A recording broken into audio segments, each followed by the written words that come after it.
মানুষের উত্থান পতন যে কোনো সময় হতে পারে, সুতরাং সর্বদা প্রলোভন হতে দূরে থাকা উচিত। প্রয়োজন ব্যতীত কোনো দিকে তাকাতে নেই।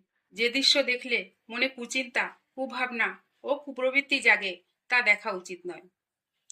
দুর্বলতা আসা অপরাধ নয়, দুর্বলতাকে প্রশ্রয় দেওয়াই অপরাধ। আর কখনো কোনো দুর্বলতাকে প্রশ্রয় দিতে নেই।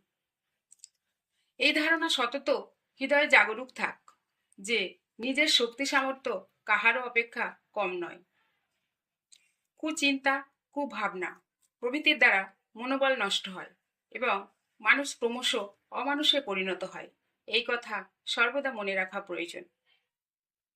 অন্যায়ের জন্য অনুতাপ, অনুশোচনা করা উচিত, যাতে পুনরায় আর অন্যায় না হয়।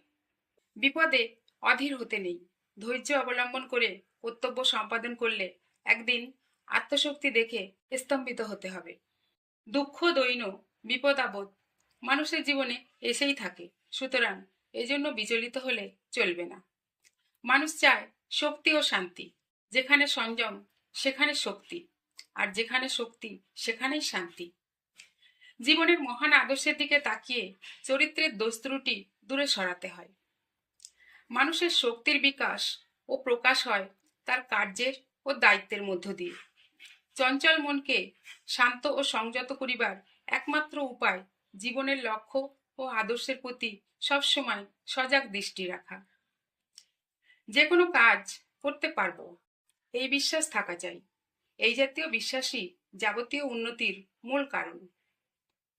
একজন মানুষ যা করতে পারে আমিও তা অবশ্যই করতে পারবো।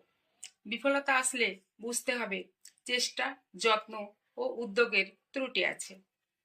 প্রতিদিন কিছু সময় প্রার্থনা করা উচিত।